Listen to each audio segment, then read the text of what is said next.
കർത്താവിൻ്റെ പരിശുദ്ധമായ നാം ഒരു പ്രാവശ്യം മഹത്വപ്പെടട്ടെ. परमेश्वर के नाम की महिमा हो. ഈ പകലിൽ ജോബിൻ്റെയും റിൻസിയുടെയും അവരുടെ കുടുംബത്തിൻ്റെയും ക്ഷണം സ്വീകരിച്ച് കടന്നു വന്ന എല്ലാവരോടും കർത്താവിൻ്റെ നാമത്തിൽ എൻ്റെ സ്നേഹത്തെ ഇത്തരണത്തിൽ അറിയിക്കുന്നു. आज के इस समय परमेश्वर के उन दोनों बच्चे जोबिन और रिंसी के इनविटेशन को जो सुन के यहाँ पे आए उन सभी का मैं स्वागत करता हूँ. എല്ലാവരുടെ ഹൃദയത്തിൻ്റെ ഭാഷയിൽ എൻ്റെ സ്നേഹത്തെ ഒരു പ്രാവശ്യം അറിയിക്കട്ടെ. अब सभी लोगों को मैं अपने दिल से स्वागत करता हूँ. പ്രിയാൽ വിശേഷാൽ ഗുഡ്ഗാവിൽ നിന്ന് കടന്നു വന്ന പ്രിയാനൂപ് ദേവാസൻ സഭയിലെ പ്രിയപ്പെട്ടവർ, गुड़गांव से जो पासवान आए हैं उनके कलीसिया के लोगों के लिए, പ്രിയ സോനു തൻ്റെ പപ്പയും മമ്മിയും, और ब्रदर सोनू उनके माता पिता, പ്രിയ സുബിൻ തൻ്റെ കുടുംബമായിട്ട് എത്തിയിട്ടുണ്ട്. और ब्रदर सुबिन अपने परिवार के साथ, വേറെ പലരുടെയും പ്രിയ പിങ്കി സിസ്റ്റർ എത്തിയിട്ടുണ്ട്. पिंकी सिस्टर भी हमारे बीच में है. നമ്മുടെ ക്ഷണം സ്വീകരിച്ച് കടന്നു വന്ന പാസ്റ്റർ ദീപു ജേക്കബ്, हमारे इनविटेशन को स्वीकार करके पास्टर दीपू जैकब हमारे बीच में है. മറ്റു പലരെയും വേഗത്തിൽ എനിക്ക് പേര് ഓർമ്മ എടുക്കാൻ പറ്റുന്നില്ല. और अनेक लोग हैं जिनके नाम मैं भूल गया हूँ, നിങ്ങളെല്ലാവരോടും കർത്താവിൻ്റെ നാമത്തിൽ എൻ്റെ സ്നേഹത്തെ परंतु അറിയിക്കുന്നു. आप सभी को मैं परमेश्वर के नाम का प्यार देता हूँ. നമ്മൾ ഒരു പ്രത്യേകിച്ച് ഒരു ശുശ്രൂഷയിലേക്ക് നമ്മൾ പ്രവേശിക്കാൻ പോവുകയാണ്. अभी हम अपने इस मीटिंग की ओर बढ़ रहे हैं. ഈ ഭവനം നിങ്ങൾ എല്ലാവരെയും ക്ഷണിച്ചതിന്റെ പിന്നിൽ ഒറ്റ ഉദ്ദേശമേ ഉള്ളൂ. इस फैमिली ने आप सभी लोगों को यहाँ पे बुलाने के पीछे एक उद्देश्य है. നിങ്ങളുടെ പ്രാർത്ഥന വിലപ്പെട്ടതാണെന്ന് അവർ കരുതിയതുകൊണ്ടാണ്. आपकी प्रार्थना बहुत ज्यादा इंपॉर्टेंट है, ऐसा वो विश्वास करते हैं. എനിക്ക് പരിചയമുള്ള ഒത്തിരി പേരുണ്ട്. मैं बहुत सारे लोगों को जानता हूँ. നിങ്ങൾക്കറിയാം, നമ്മളൊരു സ്പെഷ്യൽ മീറ്റിംഗ് വെച്ചാൽ നമുക്ക് ഇതിനേക്കാളും വ്യക്തികളെ വിളിക്കാം. हम अगर एक स्पेशल मीटिंग रखते हैं तो हम इनसे भी ज्यादा लोगों को बुला सकते हैं. എന്നാൽ ഇന്ന് പകലിൽ ഈ ഭവനത്തോടും നിങ്ങളോട് ഓരോരുത്തരോടും ഈ ഇൻവിറ്റേഷൻ വരാനുള്ള കാരണം ഞാൻ പറഞ്ഞല്ലോ, നിങ്ങൾ പ്രാർത്ഥിക്കുക എന്നുള്ള ബോധ്യം കൊണ്ട് നിങ്ങളെ വിളിച്ചതാണ്. परंतु उन सभी लोगों में से अगर आप लोगों को यहाँ पे बुलाया गया है तो उसका सिर्फ एक ही कारण है, ये लोग विश्वास करते हैं कि आपकी प्रार्थना उनके लिए इम्पोर्टेंट है. അടുത്ത ശുശ്രൂഷ എല്ലാം കൂടെ നമ്മളൊരു 20-30 മിനിറ്റ്സിന് വൈൻഡപ്പ് ചെയ്യും. ज्यादा से ज्यादा हम 20 से 30 मिनट और आगे लेंगे, ഇതിനപ്പുറം പോകത്തില്ല. उससे ज्यादा हम नहीं खींचेंगे. ഇപ്പോൾ ഇവിടെ ഇരിക്കുന്ന എല്ലാവരും പ്രാർത്ഥിപ്പാൻ ഒരു ഉത്തരവാദിത്വം തുടർന്നുണ്ടെന്ന് ഞാൻ ഓർപ്പിക്കുന്നു. यहाँ पे भी जितने लोग उपस्थित है वो सब लोग प्रार्थनाओं में बने रहे. നിങ്ങൾ തീർച്ചയായിട്ടും പ്രാർത്ഥിച്ചതിന്റെ ഫലം ആ പ്രാർത്ഥനയുടെ കോളിംഗ് കൊണ്ട് നിങ്ങൾക്ക് ഇന്ന് വരാൻ പറ്റി. आप सब लोग प्रार्थना करने वाले लोग, उसका एक प्रतिफल है कि आप लोग हमारे साथ यहाँ पे जुड़ पाए. അതുകൊണ്ട് വിശ്വസിക്കുന്ന എല്ലാവരും ഇത് നിങ്ങളുടെ സാന്നിധ്യവും ദൈവത്തിന്റെ പ്രവൃത്തിയാണെന്ന് വിശ്വസിക്കുന്ന എല്ലാവരും കരങ്ങൾ ദൈവത്തിന് മഹത്വപ്പെടുത്തിയാട്ടെ. लोग विश्वास करते हैं परमेश्वर की योजना थी, हाथ उठा के हालेलुया. ഒരു പ്രാവശ്യം കൂടെ ദൈവത്തിന് മഹത്വപ്പെടുത്തിയാട്ടെ. एक बार परमेश्वर का धन्यवाद करें. ഏത് ശുശ്രൂഷയുടെ മുൻപിലും അല്പം ദൈവവചനം അറിയിക്കുക എന്നുള്ളത് ദൈവസഭയുടെ ഉത്തരവാദിത്വം. चाहे कोई भी किसी भी प्रकार की मीटिंग हो, उन सब में परमेश्वर के वचन को सुनाना बहुत जरूरी होता है. ആത്മാർത്ഥമായിട്ട് പറഞ്ഞാൽ ഇന്നത്തെ വചനം മുമ്പോട്ട് നീങ്ങട്ടെന്ന് എനിക്ക് ആഗ്രഹം ഉണ്ടായിരുന്നു. इसलिए आज मैं चाहता था कि परमेश्वर के दास थोड़ा और समय लें. ജോബിനെ റെൻസിയെ ഓർത്തപ്പം ഞാൻ സമയം അങ്ങ് നിർത്താൻ പറഞ്ഞതാ. परंतु मेरे दिमाग में जब जोबिन और इनसी का आया तो मैंने सोचा रहने दो, അല്ലെങ്കിൽ മുൻപോട്ട് പോകാൻ വേണ്ടി തന്നെ ഞാൻ ആഗ്രഹിച്ചു. वरना मैं तो तैयार था थोड़ी देर और पासवान को टाइम दूं.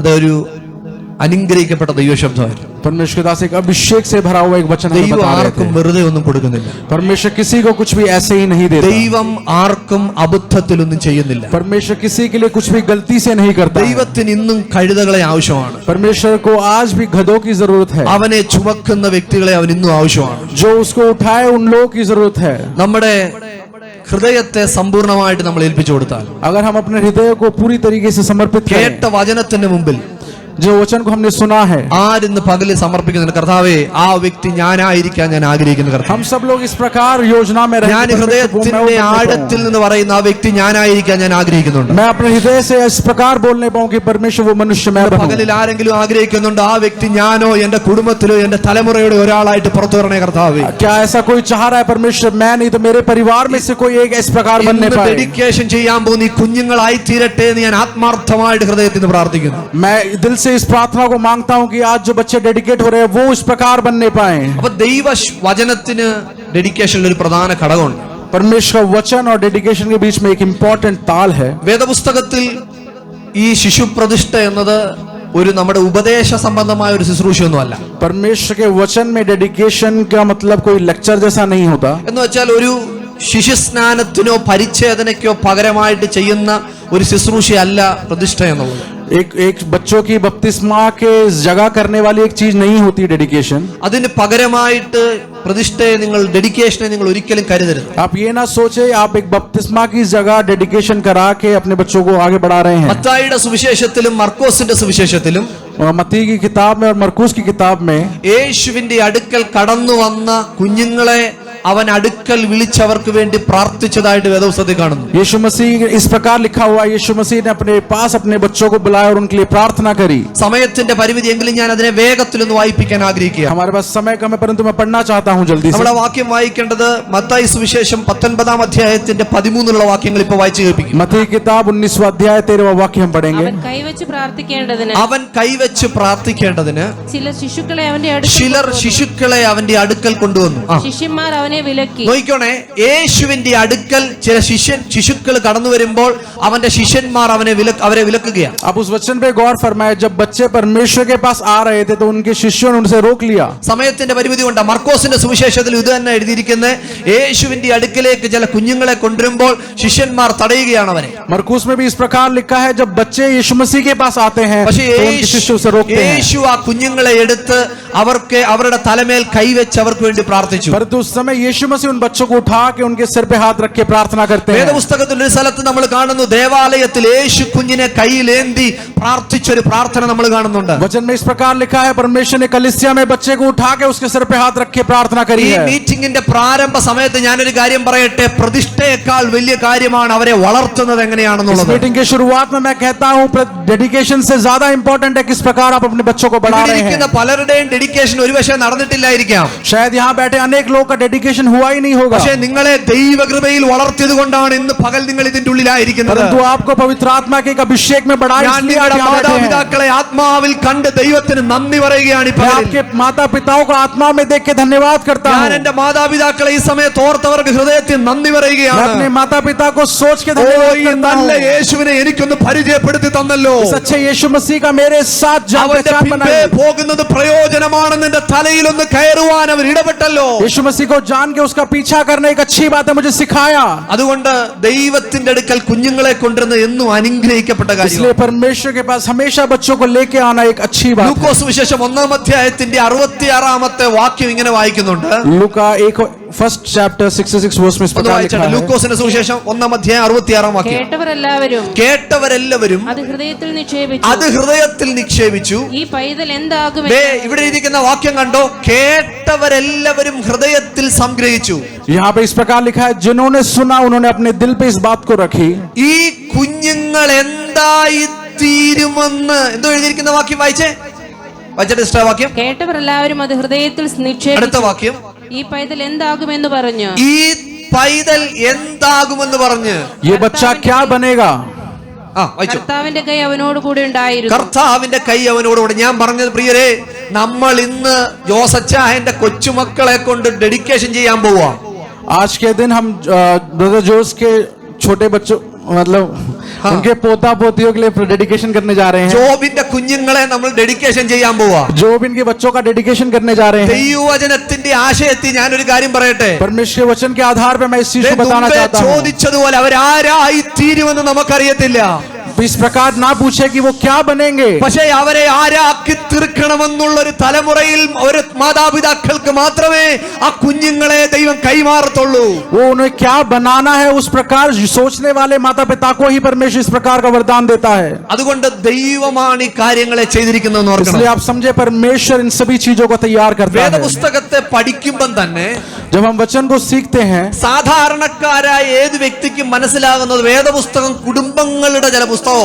सभी साधारण व्यक्तियों को समझ में आता है कि जो परमेश्वर का वचन है वो परिवारों से भरा हुआ है. പല ഫാമിലികളെ കുറിച്ച് പറഞ്ഞിട്ടുള്ള ഒരു പുസ്തകം വേദപുസ്തകം. परिवारों के बारे में बताने वाला एक बुक है. നോഹയെ കുറിച്ച് പറഞ്ഞിരിക്കുന്നു, नोहा के बारे में बताया है. ഹാനോക്കിനെ കുറിച്ച് പറഞ്ഞിരിക്കുന്നു, हानोक के बारे में बताया है. യോസഫിനെ കുറിച്ച് പറഞ്ഞിരിക്കുന്നു, यूसुफ के बारे में बताया है. അബ്രഹാമിന്റെ കുടുംബത്തെ കുറിച്ച് പറഞ്ഞിരിക്കുന്നു. अब्राहम के बारे में बताया है. കുടുംബങ്ങളെ കുറിച്ച് എഴുതിയിരിക്കുന്നതാണ് ഈ പുസ്തകത്തിനകത്തിൽ പ്രധാന ഘടകമായിരിക്കുന്നത്.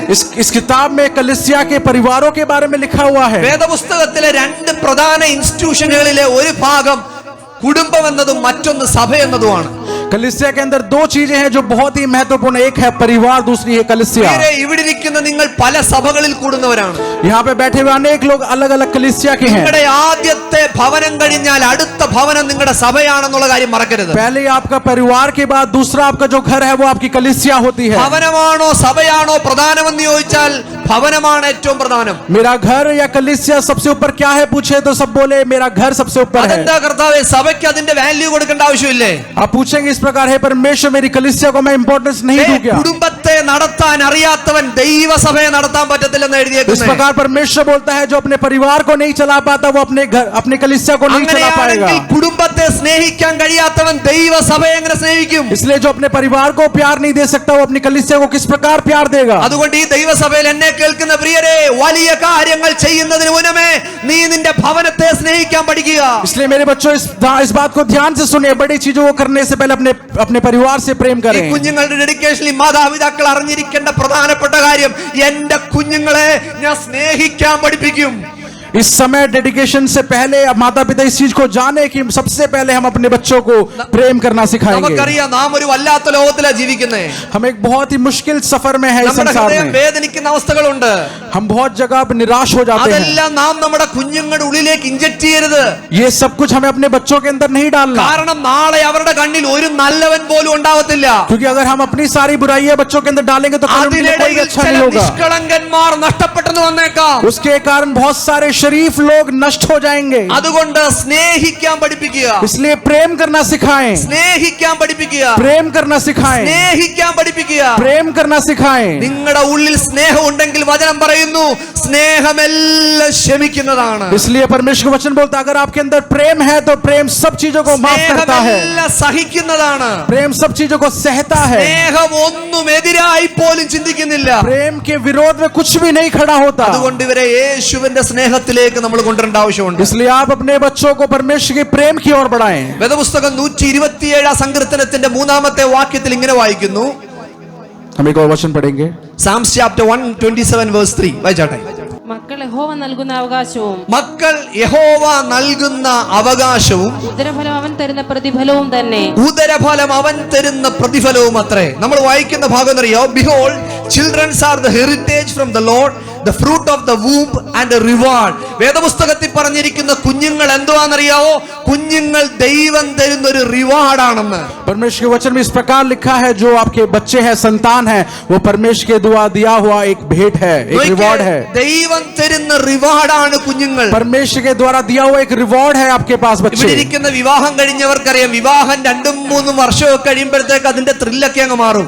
यहाँ बैठे हुए शादीशुदा लोग जानते हैं 2-3 साल के बाद उसकी वो स्पार्क खत्म हो जाता है. ആദ്യത്തെ അനുഭവങ്ങളിൽ നിന്നൊക്കെ അങ്ങ് വ്യത്യാസം വരും. जैसे पहले होता था वैसे बाद में नहीं दिखता പതുക്കെ പതുക്കെ പതുക്കെ നോർമൽ ലെവലിലേക്ക് അങ്ങ് മാറും. और धीरे धीरे सब चीजें नॉर्मल हो जाती हैं. പിന്നെ അവരുടെ കുടുംബത്തിന് ഒരു അർത്ഥം വരുന്ന എപ്പോഴാണെന്നറിയാവോ? ഒരു കുഞ്ഞ് ജനിച്ചു കഴിയുമ്പോഴാണ്. उसके बाद उनके जीवन में एक अर्थ बनता है जब उनका बच्चा होता है. വീണ്ടും അവരുടെ ഹൃദയത്തിന് ഒരു സ്ഫോടനം സംഭവിക്കുന്ന ഒരു തലമുറ ജനിച്ചു കഴിയുമ്പോഴാണ്. उसके बाद दोबारा उनकी मैरिज लाइफ में एक स्पार्क आता है. ദൈവത്തിന്റെ വചനത്തിൽ പറയുന്നു കുഞ്ഞുങ്ങൾ ദൈവം തരുന്ന തലം ഒരു റിവാർഡ് ആണെന്ന് വേദപുസ്തകത്തിൽ പറയുന്നു. इसलिए परमेश्वर का वचन बोलता है बच्चे जो है वो परमेश्वर का वरदान है, एक रिवॉर्ड है. മലയാളത്തിൽ എഴുതിയിരിക്കുന്ന അവകാശമാണെന്നാണ് എഴുതിയിരിക്കുന്നത്. मलयालम में इस प्रकार लिखा है वो अधिकार है. അത് ഉദരത്തിന്റെ ഫലമാണെന്ന് എഴുതിയിരിക്കുന്നു. वो उनके पेट से हुआ वो एक अधिकार है. അത് പ്രതിഫലമാണെന്ന് എഴുതിയിരിക്കുന്നു. वो एक रिवॉर्ड है इस प्रकार लिखा है. കുഞ്ഞുങ്ങളെ കൊണ്ട് ഇന്ന് ഈ ഹോളിൽ ഇരിക്കുന്നവരോട് കർത്താവേ നിന്റെ പ്രതിഫലം ചുമക്കാൻ നീ എനിക്ക് ഭാഗ്യം തന്നല്ലോ. इसलिए जिनके पास भी बच्चे आज वो इस प्रकार बोले परमेश्वर तूने मुझे वो वरदान दिया उस बोझ को उठाने का. നിങ്ങൾക്ക് തലമുറകളെ വളർത്താൻ ദൈവം ഭാഗ്യം തന്നെങ്കിൽ ഓർക്കുക, ദൈവത്തിന്റെ റിവാർഡ് മേടിച്ച ആൾക്കാരാണ് നിങ്ങൾ. आपके बच्चों को चलाने का आपको एक मौका दिया है तो इस प्रकार विश्वास करें परमेश्वर ने आपको वरदान दिया है. ഇന്ന് രാവിലെ ഞങ്ങൾക്കൊരു കോൾ വന്നു. आज सुबह भी मुझे एक कॉल आया. കോൾ ഇതാ വന്ന സിസ്റ്റർ, എന്നെ വേഗത്തിൽ ഡോക്ടറുമായിട്ടൊന്ന് കണക്ട് ചെയ്യണം. इस प्रकार कॉल आया सिस्टर मुझे डॉक्टर से बात करनी है. എന്റെ കുഞ്ഞു വയറ്റിലുള്ള കുഞ്ഞിന് അനക്കം ഉണ്ടോ എന്നൊരു സംശയം.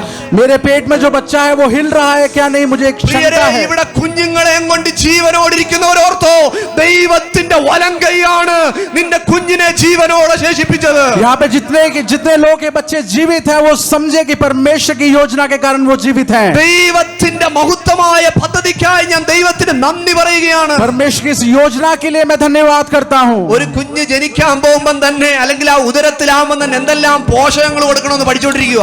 जैसे ही एक बच्चा पेट में आता है सब लोग ढूंढते हैं उसके पेरेंट्स ढूंढते हैं उसको क्या खिलाएं. അങ്ങോട്ടാണെങ്കിലും ഇങ്ങോട്ടാണെങ്കിലും നടന്നുപോൽ ഓടിപ്പോൽ ഭയങ്കര റെസ്ട്രിക്ഷൻസാ.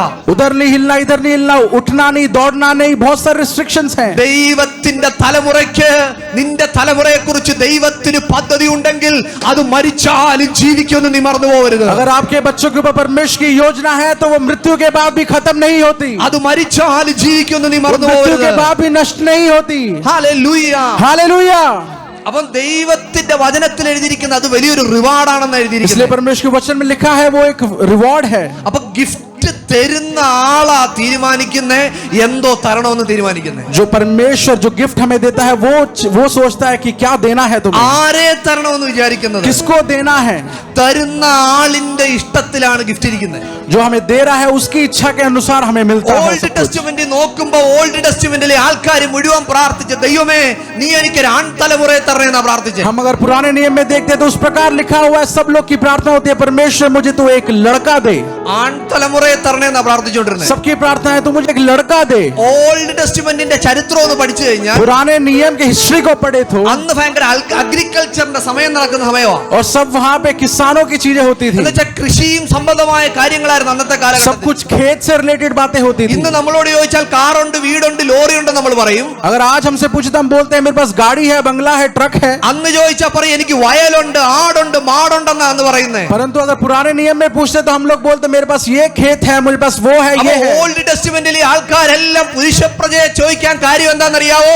അവന്റെ മസിൽ കൊണ്ട് ഈ വർക്കൊക്കെ ചെയ്തു തീർക്കാൻ ഒരു ആൺകുഞ്ഞിനെ എനിക്ക് വേണം. उनके पास खेत थे, इसलिए पुराने नियम में लोग अपने अपने परमेश्वर से मांगते थे कि मुझे लड़का दे.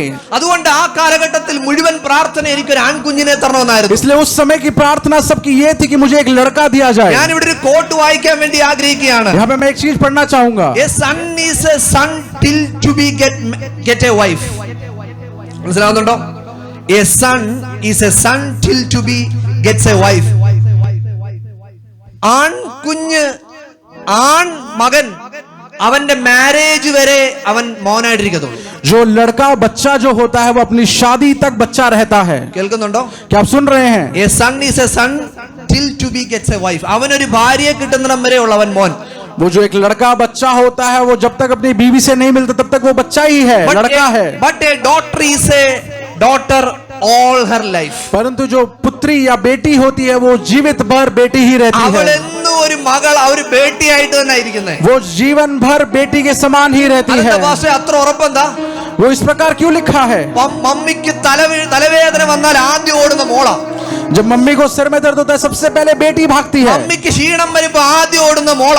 जब मम्मी को कुछ कमजोरी होती है तो सबसे पहले बेटी भागती है. മമ്മിക്ക് ഒരു ദുഃഖം വരുമ്പോ ആദ്യം ചിന്തിക്കുന്നത് മോള.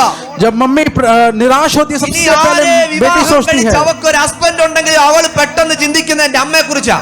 अगर उसकी शादी के बाद भी वो अपनी माता के बारे में ही सोचती है. അതേസമയം ആൺപിള്ളാരായ എന്നെ പോലുള്ള ആൾക്കാരാണെങ്കിലോ, परंतु लड़के मेरी तरह एक कोई लड़का होगा तो ഞാനും വൈഫൂടെ ഷോപ്പിങ്ങിന് പോയി മമ്മിക്ക് തലവേദനയാന്ന് പറഞ്ഞാൽ പറയും മമ്മിയുടെ ഈ ഷോപ്പിംഗ് കഴിഞ്ഞ് മമ്മിയെ നമുക്ക് നോക്കാൻ പോവാം. अगर मेरी तरह कोई लड़का होगा और मैं और अपनी पत्नी के साथ शॉपिंग पे गया तो मैं बोलूंगा मम्मी शॉपिंग के बाद आपका सिर का दर्द ഞാൻ देखूंगा. നാട്ടിൽ ചെന്നപ്പോ റെൻസിയുടെ മമ്മിയുടെ വിരലിന്റെ അറ്റത്തൊരു മുള്ളുണ്ട്. मैं जब केरला में गया तो मेरी पत्नी की माता के हाथ में एक कांटा चुभ गया. എടാ മമ്മിയുടെ വിരലിന്റെ അറ്റത്താ മുള്ളുണ്ടെങ്കിൽ റെൻസിയുടെ ഹൃദയത്തിനകത്താ മുള്ളിരിക്കുന്നത്.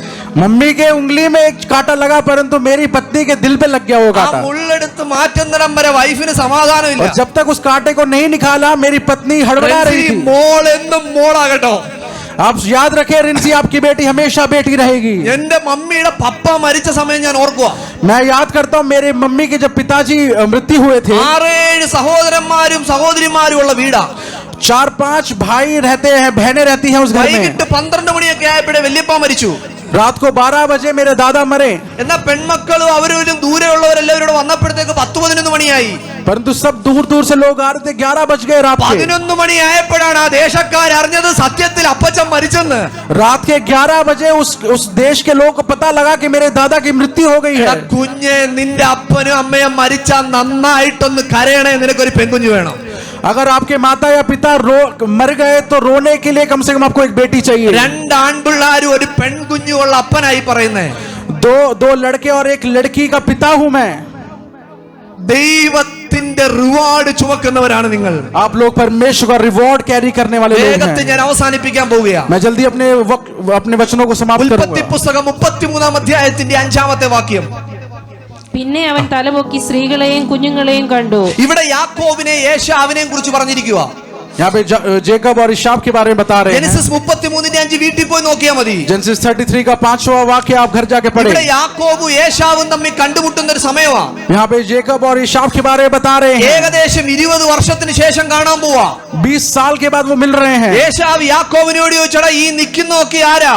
इशाब जेकब से पूछता है कि ये सब लोग कौन खड़े हैं? അവിടെ എഴുതിയിരിക്കുകയാണ് ദൈവം എനിക്ക് തന്ന മക്കളാണിതെല്ലാം. यहाँ पे इस प्रकार लिखा है ये सब मेरे बच्चे हैं जो परमेश्वर ने मुझे दिया है। അപ്പൊ അതിന്റെ അർത്ഥം എന്താണെന്നറിയാവോ? ദൈവമാണ് മക്കളെ തരുന്നത് എന്നുള്ള इसका अर्थ ये है कि परमेश्वर आपको संतानें देती हैं। ടെക്നോളജി എത്ര വളർന്നാലും നിനക്ക് തലമുറയെ തരുന്നത് ദൈവമാണെന്ന് നീ മറന്നു പോകരുത്. चाहे टेक्नोलॉजी जितना मर्जी बढ़ जाए परंतु आपको बच्चे परमेश्वर देते हैं। ഉൽപ്പത്തി പുസ്തകം 48-ാം അധ്യായത്തിന്റെ 8-ാമത്തെ വാക്യം കൂടെ വായിച്ചാട്ടെ. जेनेसिस 48 का 8 एक बार पढ़ेंगे। ഇസ്രായേൽ യോസേഫിന്റെ പുത്രന്മാരെ കണ്ടപ്പോൾ ഇസ്രായേൽ യോസഫിന്റെ പുത്രന്മാരെ കണ്ടപ്പോൾ അതിന്റെ അർത്ഥം ഈ അപ്പനും മകന്റെ മക്കളെ ഇതുവരെ കണ്ടിട്ടില്ല.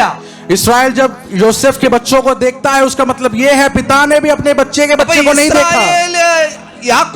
യോസഫിനോട് ചോദിക്കുക, इस्राएल जोसेफ से इस प्रकार पूछता है ഈ നിൽക്കുന്നതൊക്കെ ആരാ? ये सब कौन खड़े हैं? അപ്പൊ വാക്യം പറയുക ദൈവം എനിക്ക് തന്നിട്ടുള്ള മക്കൾ. वो इस प्रकार बोलता है परमेश्वर ने मुझे इन सब बच्चों को दिया है। വേദപുസ്തകത്തിന്റെ അടിസ്ഥാനത്തിൽ ഞാൻ പറയട്ടെ, അബദ്ധത്തിൽ ജനിച്ച കുഞ്ഞുങ്ങളല്ല നിങ്ങളുടെ കുഞ്ഞുങ്ങൾ. നിങ്ങളുടെ കുഞ്ഞുങ്ങൾ ദൈവം തന്ന തലമുറയാണ്. मैं परमेश्वर के वचन के आधार पे बोलता हूँ गलती से नहीं हुआ है ये तुम्हारा बच्चा, परमेश्वर की योजना से हुआ है।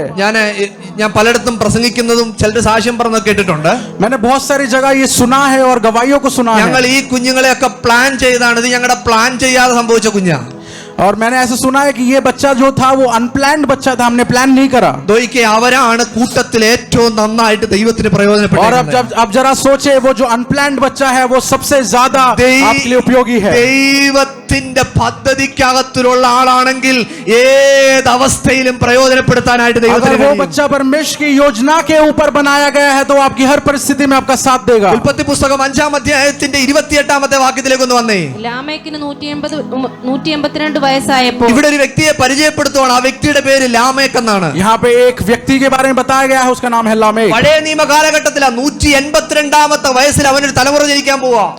यहाँ पे 182 ईयर्स में एक बच्चा हो रहा है उनको। ആ ലാമേക്കിന് ഒരു തലമുറ ജനിക്കാൻ വേണ്ടി പോവാ. उस लामेक की एक संतान हो रही है, ശാപം പിടിച്ച ഭൂമിയിൽ, श्राप से भरा हुआ एक भूमि, നശിക്കപ്പെട്ട് കിടക്കുന്ന ഭൂമിയിൽ पूरी तहस नहस हुई धरती है। തനിക്കൊരു वहाँ पे। തലമുറ ജനിക്കാൻ പോകുമ്പോ ലാമേക്ക് പറയുവാ, ഞാൻ ഈ തലമുറയെ നോഹ എന്ന് ഞാൻ വിളിക്കും അവനെ. जब उसका बच्चा होने वाला होता है तो उसका नाम इस प्रकार रखता है, वो उसका नाम नोहा रखता है। എന്നുവെച്ചാൽ ഒരു ഗതിയും പിടിക്കാതിരിക്കുമ്പോൾ പറയുവാ, ഇതിൽ നിന്ന് എന്റെ തലമുറ എന്നെ ആശ്വസിപ്പിക്കുമെന്നും പറഞ്ഞ് അവന് നോഹ എന്ന് പേരിട്ടു. जब उसके आस पड़ोस में कुछ भी अच्छा नहीं हो रहा होता तो वो अपने बच्चे का नाम नोहा रखता है। പ്രിയരേ, നാം നമ്മുടെ കുഞ്ഞുങ്ങൾ നമ്മെ ആശ്വസിപ്പിക്കുമെന്നും പറഞ്ഞാണ് ഇന്ന് ഈ കുഞ്ഞുങ്ങളെയും കൊണ്ട് നിങ്ങൾ കയ്യിലൂടെ ആയിരിക്കുന്നത്. आप यहाँ पे अपने बच्चों को जब पकड़ रहे हैं तो आप सोच रहे हैं कि एक टाइम बाद ये हमें समाधान ലാമേക്ക് देंगे। തന്നെയായത് ഈ കുഞ്ഞെന്നെ ആശ്വസിപ്പിക്കുമെന്നും പറഞ്ഞ് അവന് നോഹ എന്ന് പേരിട്ടു. लामेक ने भी इस प्रकार अपने बच्चे का नाम नोहा रखा। എന്നെ കേൾക്കുന്ന മുതിർന്ന കുഞ്ഞുങ്ങളും ശ്രദ്ധിക്കണേ, നീ നിന്റെ മാതാവിനും പിതാവിനും ഒരു കംഫർട്ടാണോ അതോ ഒരു തലവേദനയാണോ എന്ന് ഇന്ന് ചിന്തിച്ചിട്ട് ഇവിടെ എഴുന്നേറ്റ് പോകാവൂ. मुझे सुनने वाले बड़े बच्चे भी सुने कि क्या आप लोग अपने बच्चों के लिए एक शांति का प्रकाश है या एक सरदर्द है। ദൈവത്തിന്റെ തലമുറകൾ അവന്റെ മാതാപിതാക്കൾക്ക് ഒരു അനുഗ്രഹമായിരിക്കും എപ്പോഴും. परमेश्वर का जो वरदान है वो हमेशा अपने माता पिता के लिए एक अनुग्रह का कारण है। സമയമില്ലാത്തതുകൊണ്ട് വേഗത്തിൽ ഞാൻ ഓടിപ്പോവുകയാണ്. समय की कमी से जल्दी करता हूँ, റെഫറൻസ് എടുക്കേണ്ട ആവശ്യമില്ല. अब वचन को ना निकालें। പുറപ്പാട് പുസ്തകം 1-ാം അധ്യായത്തിന്റെ 14 മുതൽ 18 വരെയുള്ള വാക്യങ്ങൾ വായിക്കുമ്പോൾ, जब आप इस वचन को पढ़ें, എക്സോഡസ് ചാപ്റ്റർ 1 വേഴ്സസ് 14 to 18 നമ്മൾ വായിക്കുമ്പോൾ, जब हम इस एक्सोडस चैप्टर 1 से 14 to 18 जब हम पढ़ेंगे, അവിടെ വായിക്കുമ്പോൾ ഇസ്രായേൽ ജനത്തിന്റെ നിന്ദയും കഷ്ടതയും പെരുകിക്കൊണ്ടിരിക്കുകയാണ്. वहाँ पे इस्राएल की जो जनता है उनकी मुश्किलें बढ़ रही हैं, അവരുടെ പ്രയാസം വർദ്ധിച്ചുകൊണ്ടിരിക്കുകയാണ്. उनकी मुश्किलें रुकावटें बढ़ती जा അവരുടെ रही हैं, പീഡകൾ വർദ്ധിച്ചുകൊണ്ടിരിക്കുകയാണ്. उनके ऊपर जो पीड़िता हो रही है वो बढ़ ആ रही है। സമയത്താണ് മോശയുടെ ജനനം ദൈവം കൊടുക്കുന്നത്. उस समय में मूसा को परमेश्वर वहाँ पे लेके आता है। ദൈവത്തിന്റെ പദ്ധതിയുള്ളവന്റെ ജനനം വരാൻ പോകുന്ന സമയം അതാ. उस समय परमेश्वर की योजना से भरा हुआ एक बेटा वहाँ पे जन्म लेता है। ജനിച്ചിരിക്കുന്ന സമയത്ത് ഒരു ദൈവഭൃത്യനെ ദൈവം അയക്കാൻ जब പോകുകയാണ്. वहाँ की जनता परेशान थी परमेश्वर ने अपने एक बच्चे को वहाँ पे ആ डाला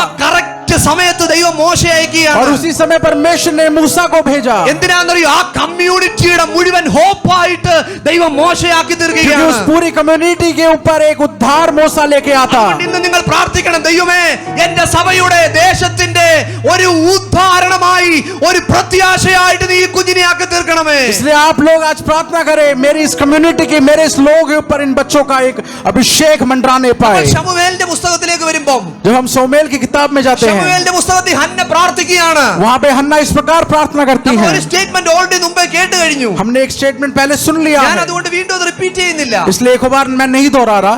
നോഹ ഹന്ന പറയുകയാണ്, हन्ना इस प्रकार बोलता നീ है, എനിക്ക് ഒരു തലമുറയെ തന്നാൽ अगर तू मुझे एक लड़का दे तो ഒരു വാക്ക് എന്നെ സ്ട്രൈക്ക് ചെയ്ത വാക്ക് ഞാൻ പറയാം. मुझे एक चीज मुझे ऐसे रोक ली, ഞാൻ ജീവപര്യന്തം അവനെ യഹോവയ്ക്കായിട്ട് സമർപ്പിക്കും. मैं अपने जीवन के अंत तक परमेश्वर की सेवा के लिए उसका इस्तेमाल करूंगा. പ്രിയ ജോബിൻ, പ്രിയ റെൻസി, ഇന്ന് ഒരു പ്രതിഷ്ഠ നടക്കുമ്പോൾ ഹൃദയത്തിൽ പറഞ്ഞോണം, ഇന്നൊരു ദിവസമല്ല, ഞാൻ ജീവപര്യന്തം ഇതിനെ യഹോവയ്ക്കായിട്ട് ഏൽപ്പിക്കുകയാണ്. आज के दिन जोबिन और रिंसी दोनों अपने दिल से परमेश्वर के हाथों में अपने बच्चों का समर्पण करें और बोले कि जीवन के अंत तक मैं अपने बच्चों को आपके लिए इस्तेमाल करूंगा. ശമൂവേലിന്റെ പുസ്തകം 1-ാം അധ്യായം 24-ാമത്തെ വാക്യത്തിനകത്തിൽ 1:24 हम पढ़ेंगे. അതിനകത്തിൽ എഴുതിയിരിക്കുന്നത് എങ്ങനെയാണ്? वहां पे इस प्रकार लिखा है, ആ വാക്യം മാത്രം ഒന്ന് വായിച്ചാട്ടെ. അവന് മുലകുടി മാറിയ ശേഷം അതെ, അടുത്ത അവൾ 3 വയസ്സ് പ്രായമുള്ള ഒരു കാളയും ഒരു പരമാവും ഒരു തുരുത്തി മതി. നോക്കിക്കോണേ, 3 വയസ്സ് പ്രായം കഴിഞ്ഞപ്പോഴത്തേക്ക് ഹന്ന അവളെ ദേവാലയത്തിൽ കൊണ്ടുവിടാം, അവനെ കൊണ്ട് ദേവാലയത്തിൽ വിടാൻ പോവാ. जैसे ही हन्ना 3 साल से बड़ी हुई उसको कलीसिया में लेके छोड़ने वाले थे, ഈ കുഞ്ഞുങ്ങൾക്ക് അടുത്ത ദിവസം 3 വയസ്സാകാൻ പോവാ. और अगले कुछ ही दिनों में इन बच्चों के भी 3 साल होने वाले हैं. അടുത്ത സമയത്ത് 3 വയസ്സിലേക്ക് പ്രവേശിക്കാൻ പോവാ. और अगले कुछ दिनों में ये लोग 3 साल के होने वाले हैं. ഡെഡിക്കേഷൻ വൈകിയെന്നൊന്നും വിശ്വസിക്കണ്ട. अब ये लोग, आप लोग ये ना सोचे कि डेडिकेशन बहुत देर में हो रहा है. 3-ാമത്തെ വയസ്സിൽ കൊണ്ട് ആലയത്തിൽ കൊണ്ട് വിടുവാ. तीसरे साल में अपनी कलीसिया में लाके छोड़ रहे हैं. ഇവിടുത്തെ ദൂതിതല്ല കേട്ടോ. यहाँ का जो दूत है वो ये नहीं है. ദൈവത്തിന്റെ സന്നിധിയിൽ ഹന്ന പ്രാർത്ഥിക്കുക, എനിക്കൊരു തലമുറയെ തരണേന്ന്. परमेश्वर की उपस्थिति में हन्ना इस प्रकार प्रार्थना कर रहा है कि मुझे एक बेटा दे. ശ്രദ്ധിച്ചേ, ഹന്ന പ്രാർത്ഥിച്ചുകൊണ്ടിരിക്കുക, എനിക്കൊരു തലമുറയെ തരണേന്ന്. हन्ना प्रार्थना कर रहा है कि मुझे तू एक पीढ़ी दे. ആ സമയത്ത് ദൈവം അന്വേഷിച്ചുകൊണ്ടിരിക്കുക, ആരെ കൊടുത്താൽ അവനെ നന്നായി വളർത്തുമെന്ന്. उस समय परमेश्वर इस प्रकार सोच रहा है, मैं इसको कौन सा बच्चा दूं जिसको वो पाल सकेगा. ഞാൻ പറയുന്നത് കേൾക്കുന്നുണ്ടോ? क्या सुन रहे हैं? പ്രാർത്ഥിച്ചുകൊണ്ടിരിക്കുക, എനിക്കൊരു കുഞ്ഞിനെ തരണേന്ന്. हन्ना प्रार्थना कर रही है कि तू मुझे एक बेटा दे. സ്വർഗം അന്വേഷിച്ചുകൊണ്ടിരിക്കുക, കൊടുത്താൽ ആര് നന്നായിട്ട് വളർത്തുമെന്ന്. और स्वर्ग इस प्रकार ढूंढ रहा है कि कौन सा बच्चा ആ दूं जिसको ये സമയത്ത് पाल ഒരു അമ്മ पाएगी. വിളിച്ചു പറയുകയാണ്, ഞാൻ അവനെ ജീവപര്യന്തം ഏൽപ്പിക്കാം. उस प्रकार वो माता इस प्रकार बोलती है, जीवन के अंत तक मैं उसको ദൈവം संभालूंगी. പറയും, അങ്ങനെയാണ് ശമൂവേൽ നിനക്ക് തന്നെ ഇരിക്കട്ടെ. उस प्रकार यीशु मसीह परमेश्वर बोलता है कि സമർപ്പണമുള്ള മാതാപിതാക്കളെ, ഒരു ശമൂവേൽ, ഒരു ആലോചന, ഒരു ദൈവ പ്രവൃത്തി നിന്റെ ഉദരത്തിൽ നിന്ന് പുറത്തു വരാനിടയായി തീരും. माता पिता आप लोग सुनिए, आप इसी प्रार्थना में रहिए, शमूएल आपके जीवन में आने वाला है. ശമൂവേൽ മാത്രമാണ് ന്യായാധിപനായും പുരോഹിതനായും പ്രവാചകനായും ദൈവത്തിന് വേണ്ടി നിന്നത്. शमूएल ही था जो परमेश्वर के लिए अभिषेक के साथ काम कर रहा था. നമ്മൾ ലൂക്കോസിൽ വായിച്ച ഈ കുഞ്ഞുങ്ങൾ എന്തായി തീരുമെന്ന് നാം അറിയുന്നില്ല. हमने लूका में इस प्रकार पढ़ा कि ये बच्चे क्या बनेंगे नहीं पता. അതുകൊണ്ട് ദൈവത്തിന്റെ അബദ്ധങ്ങളല്ല, ഇതെല്ലാം ദൈവത്തിന്റെ പദ്ധതികളാണെന്ന് इसलिए തിരിച്ചറിയണം. आप लोग ये समझे कि ये परमेश्वर की गलती नहीं, परमेश्वर की योजना है. ഞാൻ അവസാനിപ്പിക്കാൻ പോവുകയാണ്. मैं अपने वचनों को समाप्त करता റോമാലേഖനം हूं. 11-ാം അധ്യായത്തിന്റെ 36-ാമത്തെ വാക്യം കൂടെ വായിക്കാൻ അവസാനിപ്പിക്കാം. സകലവും അവനിൽ നിന്നും സകലതും അവനിൽ നിന്നും അവനാലും അവങ്കിലേക്കുമാകുന്നുവല്ലോ. അവങ്കിലേക്കുമാവുന്ന അവൻ എന്നേക്കും. ഇംഗ്ലീഷിൽ എഴുതിയിരിക്കുന്നത് for him, through him, to him എന്ന് എഴുതിയിരിക്കുന്നത്. സകലതും ദൈവത്തിൽ നിന്ന്, सब कुछ परमेश्वर के द्वारा, സകലതും ദൈവത്തിലേക്ക്, सब कुछ परमेश्वर की ओर, സകലതും ദൈവത്തിനായി. और सब कुछ परमेश्वर के लिए. അങ്ങനെയാണെങ്കിൽ ഈ തലമുറകളും ദൈവത്തിൽ നിന്നാണ്. इसलिए आप विश्वास करें ये बच्चे भी ജോബിൻ परमेश्वर की റെൻസി तरह എന്നെ ഒരു हैं. വാക്ക് ശ്രദ്ധിച്ചു കേൾക്കണേ. अब दोनों एक वचन को सुने. ഒരു സ്റ്റുവാർഡ്ഷിപ്പ് മാത്രമേ ദൈവം നിങ്ങൾക്ക് തന്നിട്ടുള്ളൂ. परमेश्वर ने आपको सिर्फ एक स्टुवर्डशिप की रिस्पांसिबिलिटी दी है. ഒരു ഉത്തരവാദിത്തം മാത്രമേ നിങ്ങളെ सिर्फ ഏൽപ്പിച്ചിട്ടുള്ളൂ. एक संभालने की रिस्पांसिबिलिटी दी ഒരു है. മേൽനോട്ടം മാത്രമേ നിങ്ങളെ ഏൽപ്പിച്ചിട്ടുള്ളൂ. सिर्फ एक सुपरविजन दिया है. ഓണർഷിപ്പ് മുഴുവനും അവന്റെയാ. परंतु ओनरशिप परमेश्वर നീ का है. വളർത്തി അവന് കൊടുക്കുന്ന പദ്ധതിയായി നടക്കുന്നേ. आप इन बच्चों को बड़ा करके परमेश्वर को समर्पित करने की योजना അതുകൊണ്ട് है. യോബ് പറഞ്ഞു, യഹോവ തന്നു, യഹോവ എടുത്തു, അവന്റെ നാമം മഹത്വപ്പെടട്ടെ. इस प्रकार इसलिए യോब ने बोला है, परमेश्वर ने दिया, परमेश्वर ने लिया, उसके नाम की महिमा होने पाए. ഒരു വാക്യം കൂടെ വായിക്കാം. एक और वचन पढ़ेंगे. സങ്കീർത്തനം 144 സങ്കീർത്തനത്തിന്റെ Psalms 144. 12 ഒന്ന് വായിച്ചാട്ടെ. ഞങ്ങളുടെ പുത്രന്മാർ ബാല്യത്തിൽ നോക്കിക്കോണേ. പെൺതലമുറകളുള്ളവരെല്ലാവരും എന്നെ ശ്രദ്ധിച്ചോണേ, ഈ വാക്യം ശ്രദ്ധിച്ചു കേട്ടോണേ, വായിച്ചോ. ഞങ്ങളുടെ പുത്രന്മാർ ബാല്യത്തിൽ തഴച്ചു വളരുന്ന തൈകൾ പോലെ. കണ്ടോ, ഞങ്ങളുടെ പുത്രന്മാർ തഴച്ചു വളരുന്ന ഒരു പ്ലാന്റ് പോലെ ആയിരിക്കും. ഞങ്ങളുടെ പുത്രിമാർ അരമനയുടെ മാതിരിയായി കൊത്തിയ മൂലത്തൂണുകൾ പോലെയും ഈ ഇരിക്കട്ടെ. വാക്യം കേട്ടോണേ, പുത്രന്മാരെ കുറിച്ച് പറയുക. അവര് തഴച്ചു വളരുന്ന ഒരു പ്ലാന്റ് പോലെ ആയിരിക്കും. പക്ഷേ പുത്രിമാരെ കുറിച്ച് പറഞ്ഞ എന്തെന്നറിയാവോ? അവര് ഒരു വലിയ പില്ലേഴ്സ് ആയിരിക്കും എന്നാണ് ദൈവത്തിന്റെ വചനത്തിൽ പറയുന്നത്. इस वचन में इस प्रकार लिखा है, जो आपके बेटे हैं, पुत्र हैं, वो एक पौधे की तरह हैं, पेड़ की तरह हैं, परंतु जो आपकी बेटियां हैं वो एक पिलर की तरह मजबूत रहेंगी. പില്ലർ എന്തിനാണെന്നറിയാവോ? താങ്ങി നിർത്താൻ വേണ്ടിയാണ്. पिलर का क्या अर्थ होता है? जो चीजों को संभालता है. നിന്റെ കുടുംബത്തെ താങ്ങി നിർത്തുന്നത് നിന്റെ പെൺ തലമുറകളാണെന്ന് നീ മറന്നു പോകരുത്. आप लोगों के परिवार को संभालने वाला एक पिलर है आपकी बेटियां. അവിടെ വേറൊരു ഭാഗത്ത് എഴുതിയിരിക്കുന്നത് കൊത്തിയെടുത്ത ഒരു തൂണ് പോലെ ആയിത്തീരുമെന്ന് എഴുതിയിരിക്കുന്നേ. और अगर दूसरे वचन में इस प्रकार लिखा है, अगर उसको अच्छे से निखारे संभाले तो एक अच्छे पिलर की तरह बन जाएंगे. നോക്കിക്കോണേ, രൂത്തിന്റെ പുസ്തകത്തിൽ എടുക്കണ്ട, രൂത്തിന്റെ പുസ്തകത്തിലേക്ക് വരുമ്പോൾ जब हम रूत की किताब में देखते हैं, ഒരു എഴുതിയിരിക്കുന്ന ഭാഗം എന്താണെന്നറിയാവോ? वहां पे इस प्रकार लिखा है, ഇസ്രായേൽ ഗ്രഹം മുഴുവനും പണിതത് ഇവരല്ലയോ എന്നാണ് എഴുതിയിരിക്കുന്നത്. इस्राएल के पूरी उस चीजों को बनाने वाले यही लोग हैं. ഇതേ രൂത്തിന്റെ പുസ്തകം അവസാനിച്ചു വരുമ്പോഴത്തേക്ക് और रूत के आखिर में हम पढ़ते हैं, രൂത്തിനും ബോവസിന്റെയോടുള്ള ബന്ധത്തിൽ ചില തലമുറകളുടെ കാര്യം പറയുന്നു. रूत और बोवस के बारे में, कुछ पीढ़ियों के बारे में बता रहे അവിടെ हैं. ഒരു ആൺ തലമുറ ജനിക്കുന്നതിനെ കുറിച്ച് പറയുകയാണ്. वहां पे एक बेटे का जन्म के बारे में ആ बताया है. തലമുറയിൽ നിന്നാണ് ദാവീദും അതിനുശേഷം ദാവീദ് ഗോത്രത്തിന്റെ സിംഹമായ യേശു പുറത്തു വരുന്നത്. और उन संतानों में ही है दाऊद और यीशु मसीह അവളെ का भी नाम. കാണാൻ വന്നവൾ പറയുന്നൊരു വാക്കുണ്ട് അവളോട്, उनको देखने जो आते हैं वो इस प्रकार बोलते നിന്റെ हैं, ഈ മരുമകളുണ്ടല്ലോ, അവൾ 7 പുത്രന്മാരെക്കാൾ നിനക്ക് ശ്രേഷ്ഠതയുള്ളവരല്ലോ. आपकी ये जो बेटी है वो आपके 7 लड़कों से भी ज्यादा बड़ी बनेगी. ഹല്ലേലൂയ. हालेलुया. ഇന്നത്തെ ലോകം മുഴുവൻ ആൺകുഞ്ഞുങ്ങളെ പഠിപ്പിക്കാൻ ശ്രമിക്കുകയാണ്. आजकल का पूरा संसार लड़कों को पढ़ाने के पीछे भाग रहा है. ഞാനൊരു കോട്ടൂടെ വായിക്കാൻ വേണ്ടി ആഗ്രഹിക്കുക. मैं एक और कोट पढ़ूंगा. If you educate a man, you educate an individual.